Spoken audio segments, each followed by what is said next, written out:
Stop wasting your morning on a treadmill going nowhere because the single most powerful thing you can do for your aging body costs you absolutely nothing, requires zero equipment, and can be done starting today, no matter how old you are or how long it's been since you've exercised. I'm talking about walking, plain, ordinary, put one foot in front of the other walking. And before you click away thinking you already know this, let me tell you something that will genuinely surprise you. Most doctors, and I say this as one myself, are wildly underselling what this simple act does to your body at the cellular level. What's happening inside your muscles, your brain, your arteries, and even your DNA when you walk every single day is nothing short of extraordinary. And after age 60, it becomes arguably the most important medicine you will ever take. I'm Dr. William Lee, and in today's video, I'm going to count down the 6 most powerful things that happen to your body when you walk every day, ranked from remarkable all the way up to what I consider genuinely life changing. And I'll tell you right now, number one on this list is something that even most cardiologists aren't talking about. And by the end of this video, you'll understand exactly why it matters so much for anyone over the age of 65. A 2023 study published by researchers at the University of Sydney followed over 78,000 adults and found that walking just 9,800 steps per day was associated with a 51% lower risk of dying from cardiovascular disease and a 30% reduction in the risk of developing dementia. But here's what they don't tell you. And this is the part I want you to hold on to. It wasn't the number of steps alone that mattered, it was the consistency. The people who walked every single day, even shorter distances, outperformed those who walked more, but sporadically. The body rewards routine, it responds to daily signals. And after the age of 60, that daily signal becomes the difference between a body that ages gracefully and one that silently deteriorates. The full reference to this study and all the others I'll mention today are linked in the description below. Before we dive into the full countdown, I want to ask you something, and I genuinely read every single comment on this channel. I want to know, how old are you right now, and what's the biggest physical challenge that's been stopping you from walking more?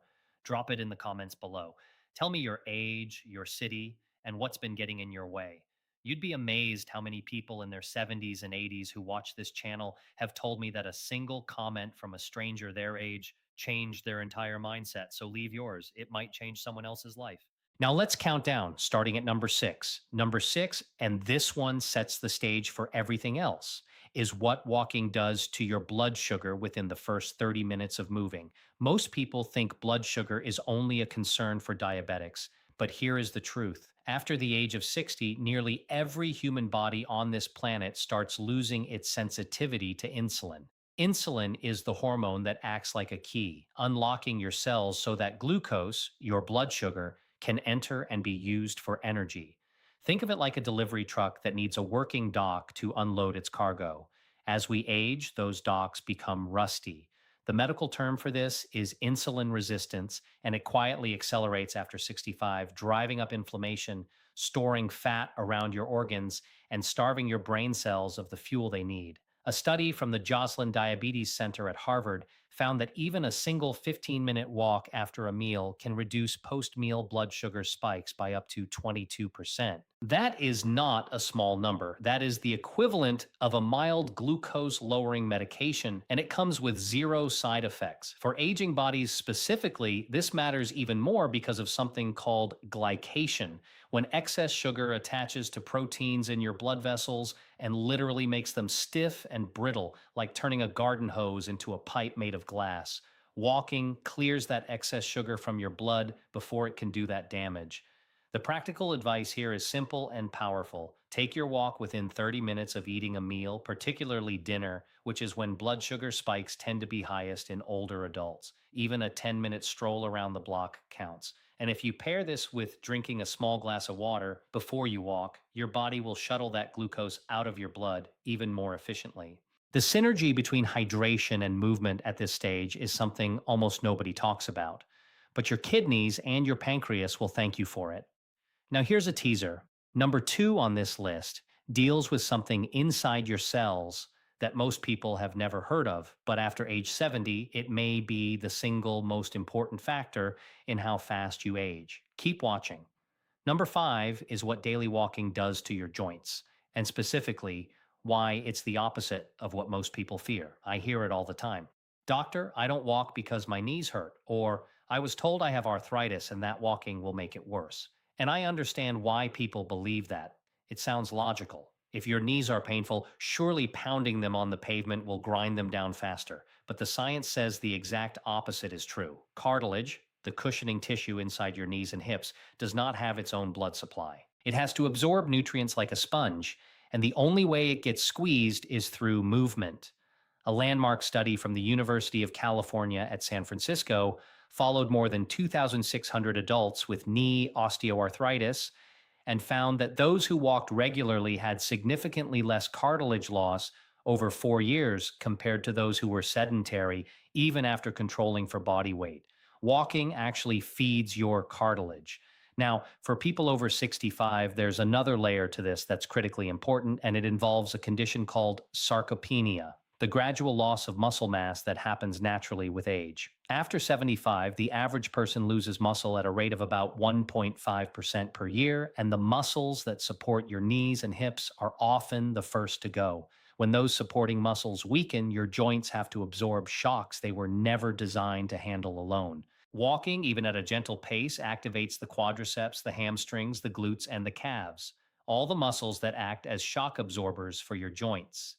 Think of those muscles as a suspension system. Without them, every step sends a jarring signal straight to the bone. To prepare for walking with joint discomfort, start on softer surfaces, grass, packed dirt, or a rubberized track. Wear supportive shoes with cushioned soles, not old worn out sneakers. And here's the synergy tip that most people miss.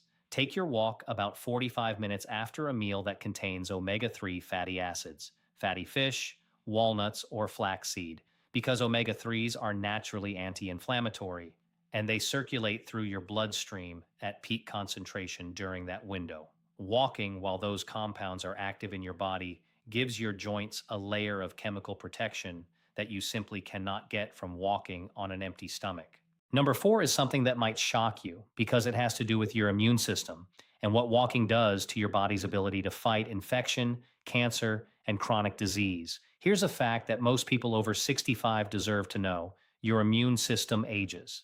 The process even has a name: immunosenescence, which is just a medical term for an immune system that has gradually lost its edge.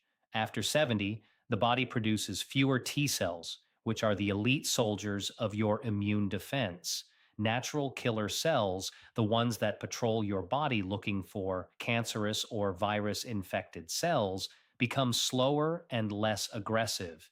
Inflammation, which should be a short term defensive response, starts burning low and chronic instead, like an ember that never quite goes out. Researchers call this inflammaging, and it is one of the primary drivers behind heart disease, Alzheimer's, type 2 diabetes, and certain cancers in older adults. A remarkable study out of Appalachian State University found that people who walked briskly for 30 to 45 minutes 5 days a week had 43% fewer days of illness from upper respiratory infections compared to sedentary adults of the same age. But what made the researchers even more excited was what they found in the blood. Walking consistently elevated the circulation of immune cells, particularly natural killer cells, by up to 50% for several hours after each walk. Think of it like calling the army out of the barracks. Those cells stay sluggish when you're sedentary. Movement shakes them loose and sends them on patrol. For seniors specifically, the ideal walking intensity for immune benefit is what I call a conversation pace. Brisk enough that you feel slightly warmer than usual and your breathing is a bit deeper, but you can still hold a conversation without gasping. That's the sweet spot. Too slow and the immune signal is minimal. Too fast, and you risk cortisol elevation, which can actually suppress immune function. Aim for 30 to 40 minutes at that conversation pace. And the best synergy pairing for immune support is getting that walk in morning sunlight before 10 a.m. when ultraviolet exposure helps your skin produce vitamin D, one of the most powerful immune modulators your body makes naturally. Now, before we get to the top three, I want to take a quick moment to say, if this information is helping you, and I genuinely hope it is, please consider subscribing to this channel and hitting that like button. I post content specifically for people in the 60 plus age group, content that I wish more doctors were sharing openly. And your support is what makes it possible to keep creating it. And if you haven't already, drop your age and your biggest walking challenge in the comments. I read them all. Now let's talk about number three. Number three is what walking does to your brain. And I don't mean in a vague, feel good kind of way. I mean structurally, physically, measurably. Meet Dorothy, 72 years old, from Savannah, Georgia. Dorothy came to my attention through a patient referral. She'd been experiencing what she called brain fog, the kind where you walk into a room and completely forget why you came, where you lose words mid sentence, where reading a book feels like pushing through mud. Her doctor had run all the standard tests and everything came back normal for her age. Normal, as if losing your sharpness is something to simply accept. Dorothy started walking 25 minutes every morning at 7 a.m. through her neighborhood. Within 8 weeks, she told me she was sleeping better, thinking faster, and had finished two novels for the first time in years. What happened inside her brain during those 8 weeks was not magic, it was measurable biology. A landmark study from the University of British Columbia, published in the British Journal of Sports Medicine, found that regular aerobic walking increased the size of the hippocampus, the brain region responsible for memory and learning, by approximately 2% in older adults. That may sound small, but consider this. The hippocampus naturally shrinks with age at a rate of about 1 to 2% per year after age 60. Walking didn't just slow that loss, it reversed it. It actually grew new brain tissue. The mechanism behind this involves a protein called BDNF, brain derived neurotrophic factor, which is produced during aerobic exercise. Think of BDNF like fertilizer for your brain cells. It encourages existing neurons to branch and connect more richly, and it supports the growth of entirely new neurons in the hippocampus, a process called neurogenesis that scientists once thought was impossible in adult brains. After age 65, your brain's white matter, the communication highways between different brain regions, also begins to degrade. Regular walking has been shown in MRI studies at the University of Pittsburgh to preserve white matter integrity and reduce the appearance of what radiologists call white matter lesions, which are essentially small scars from reduced blood flow that accumulate silently and contribute to cognitive decline. The practical recommendation is this: walk in environments that engage your senses, through a park, along a tree lined street, somewhere with variation and natural sounds. Studies from the University of Michigan show that nature walks produce significantly higher BDNF and greater cognitive restoration than urban walks along busy roads. The brain benefits from novelty and beauty. Give it both. Number two, and this is the one I teased at the very beginning, the one that I believe most doctors are still not talking about enough. What walking every day does to your mitochondria. Mitochondria are the tiny energy generating engines inside almost every cell in your body. You probably learned about them in high school biology, the powerhouse of the cell. But what nobody told you is that after age 60, your mitochondria are dying. Not suddenly, not dramatically, but steadily, silently, and with enormous consequences. The mitochondria in your muscle cells, your heart cells, and your brain cells become fewer in number, less efficient, and more prone to generating something called reactive oxygen species, essentially toxic exhaust fumes that damage surrounding tissues. The medical community now believes that mitochondrial decline is one of the root causes of nearly every chronic disease associated with aging, from Parkinson's to heart failure to cancer. Here is what is extraordinary about walking: it is one of the most powerful stimulants of mitochondrial biogenesis, the creation of brand new mitochondria ever studied in human beings. Researchers at the Mayo Clinic published findings showing that consistent aerobic exercise, even at moderate intensity, triggered mitochondrial regeneration in skeletal muscle cells of adults over 65 at a rate comparable to the mitochondrial health of adults decades younger. The key signal that triggers new mitochondria is a protein called PGC1 alpha, which is activated during sustained, rhythmic, low to moderate intensity movement, exactly the kind of movement walking produces, unlike high intensity exercise, which can actually overwhelm older mitochondria and cause cellular stress. Walking sits perfectly within the activation zone for PGC1 alpha without tipping into damaged territory. The practical insight here: you do not need to walk fast to get this benefit. You need to walk consistently for at least 20 to 30 continuous minutes because PGC1 alpha activation tends to occur after the first 15 minutes of sustained movement. Think of the first 10 to 15 minutes as warming up the engine and the remaining time as the actual mitochondrial workout. The synergy pairing for this benefit is powerful. A small serving of dark berries, blueberries, blackberries, or cherries, taken about 30 minutes before your walk provides pterostilbene and resveratrol, polyphenols that have been shown in studies at Cornell University to directly activate the same PGC1 alpha pathway as exercise, essentially doubling the mitochondrial signal. A small handful of blueberries before your morning walk. That's it. That combination is more powerful than any supplement I've ever recommended. And now, the number one thing that happens when you walk every day, the one I promised would surprise you, the one that even most cardiologists aren't fully communicating to their patients. Number one, what walking does to your vascular endothelium, the inner lining of your arteries, and why this single effect may determine whether you live the next decade independently or not. Let me introduce you to Harold, 78 years old, from Portland, Oregon. Harold had two stents placed in his coronary arteries at age 71 and had been told to take it easy ever since.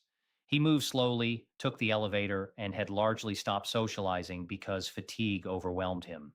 When Harold was referred to a cardiac rehabilitation program that centered on daily walking, his cardiologist was cautiously optimistic.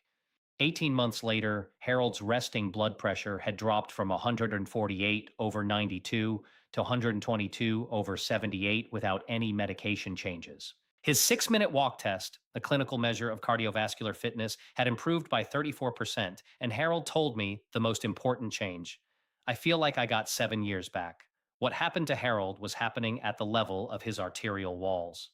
The endothelium, that single cell thick lining inside every artery in your body, is not just a passive pipe. It is a living organ. It secretes a molecule called nitric oxide, which signals the surrounding muscle in the artery wall to relax, allowing the vessel to dilate and blood to flow freely. After age 60, endothelial cells begin producing less nitric oxide, the arteries become stiffer, blood pressure rises. The heart has to work harder to push blood through narrower, less flexible vessels. Over time, this elevated mechanical stress damages the arterial wall, triggering inflammation, plaque formation, and ultimately the conditions that lead to heart attack and stroke. A pivotal study from the Human Cardiovascular Research Laboratory at the University of Colorado found that postmenopausal women who walked 30 minutes a day for 3 months showed a 68% improvement in flow-mediated dilation, the measure of how well arteries open in response to increased blood flow.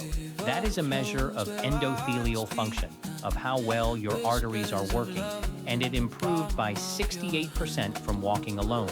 A separate study from the Japanese Circulation Society followed nearly 5,000 adults over 70 and found that those who walked daily had a 35% lower risk of a first cardiovascular event compared to sedentary adults, even after adjusting for cholesterol levels, smoking history, and blood pressure medication. For people over 75, your endothelium becomes particularly vulnerable because of a process called oxidative stress, essentially the rusting of your vascular system from within.